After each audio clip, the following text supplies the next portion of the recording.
Shalom Ouvracha, mes chers amis, notre histoire de Ségoula du samedi soir pour le Baal Shem Tov. Comme vous le savez, le Baal Shem Tov, avant qu'il descende du ciel, il faut un zéchout pour la matrice qui va porter cet enfant-là. Eh bien, il était un beau jour, le Rabbi Eliezer, donc le père du Baal Shem Tov, le père du Baal Shem Tov, était quelqu'un qui est marni sofrim, qui rentrait des invités, qui faisait beaucoup de chesed, mamash comme Avraham Avinu. Et ils ont dit, voilà, cet homme-là c'est un homme bien, on va lui faire naître chez lui le Baal Shem Tov. Par contre, le Satan, il est venu être mécatrek, il va toujours mettre son mot à l'intérieur. Et qu'est-ce qu'il a dit? Il a dit non, on l'a jamais mis à l'épreuve. Regardez l'épreuve qu'il va avoir. La preuve qu'il va avoir, c'est qu'un beau jour du Shabbat, il a tapé à la porte un pot. Il tape à la porte, il lui dit bon Shabbat. Et ce type-là, il avait l'air qui venait du chemin, qui venait en voiture, ou qui venait comment on appelle ça, avec des choses qui ne sont pas Shomer Shabbat. Il a pris à la maison, il a accepté, il n'a rien dit du tout, comme si il n'avait rien transgressé. Il a fait la Seouda Shlishit, la Seouda Revit, il est resté le matin, vers Kol, et en fin de compte, qui c'était?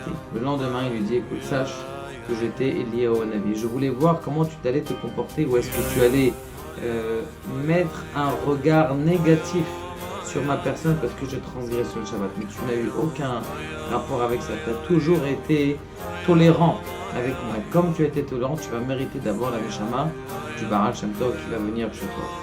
Ça, c'est l'histoire. Et maintenant, nous allons voir l'étude du Baal Shem Tov comme il y a dans le Hamoud HaTefila. On a dit la semaine dernière que justement, eh bien, lorsque quelqu'un il doit faire cette tefila, selon le Baal Shem Tov, donc c'est les écrits du Baal Shem Tov qui dit ça, eh bien, il doit illuminer sa lumière. Maintenant, une des illuminations de chaque lettre qu'un homme il doit faire, c'est Olamot.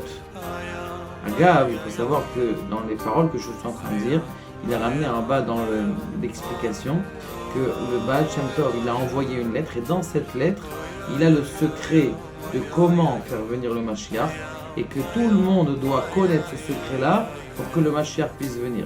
Bezrat Hashem. Maintenant, il dit une des choses qu'un homme il doit illuminer ses lettres dans sa prière, c'est Olamot. Ça veut dire quoi Olamot? C'est-à-dire qu'il doit avoir la conscience de tous les mondes dans sa terre. Comment est-ce qu'il va illuminer, par exemple, quelqu'un il veut prier pour la guérison? Eh bien, ce qu'il doit faire, c'est dans le mot Refoua, essayer d'illuminer cette lumière. Comment est-ce qu'il va illuminer la lumière? Et en pensant justement à tous les mondes qu'il y a dans le ciel, à tous les mondes qu'il y a dans le ciel, à tous les mondes qu'il y a sur terre, à la conscience de toutes les générations et transgénérations qui sont là, ça c'est Olamot. Ça veut dire c'est d'avoir d'une vision générale et entière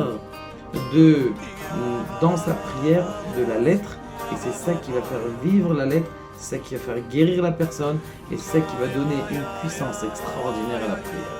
Baruch Adonai le'olam amen ve'amen.